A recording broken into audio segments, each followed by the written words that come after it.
Atamalo praboro mar skunde sekondar mamalo oseketo e mbui kit somo ma gibiro chiwo ne jopuonjre e sekondar mamalo e odiechieng' ma okwongo ma jopuonjre mag gred mar 9 chako timo yiero.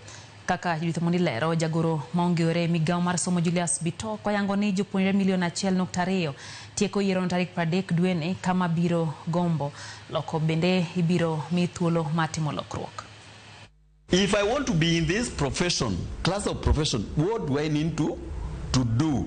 En chenro mar jopuonjre 1.2 mar gred mar 9 ma ochako timo yiero mag skunde kod lai mag somo magichano timo e sekondar mamalo.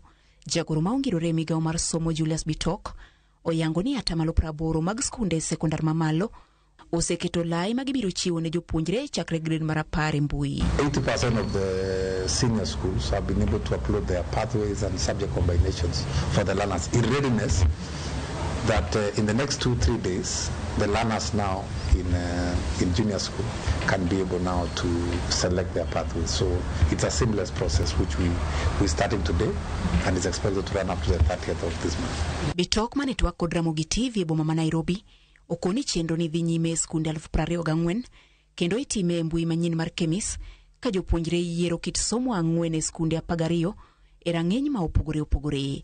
Oyango ni ibiro chiw thuolo mar 2 ne jopuonjre poni gibiro dwaro timo lokruoge. Trying to create an environment where every learner gets an opportunity, at least in a school.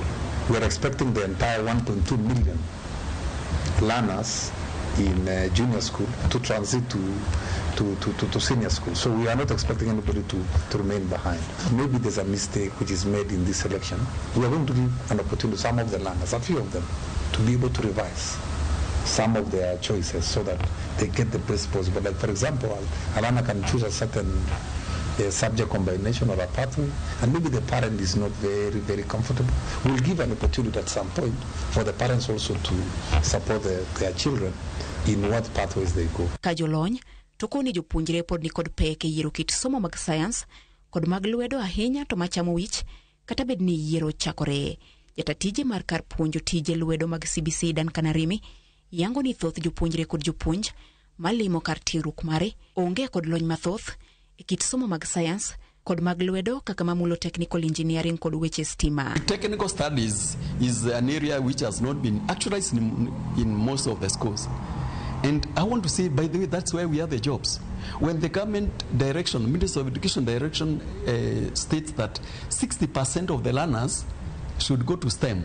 In fact, a lot of those learners should not just, it's not in pure science, it is in the technical studies. That's where the jobs are. So, but unfortunately, most of the schools have not actualized these technical subjects, technical subjects. Lai manyicha migawo mar somo chiwo olero kit somo ka kit somo kaluwore gi lai ma onyalo teri japuonjre kata career pathway. E ikruok motelo ne rwako jopuonjre mag gred mar 9 e gred mar 10, migawo mar somo koni gisechako gero kuonde timo nonro 1,600 kata laboratories e skunde duto maonge kodgi. Judith Omondi, Ramogi TV.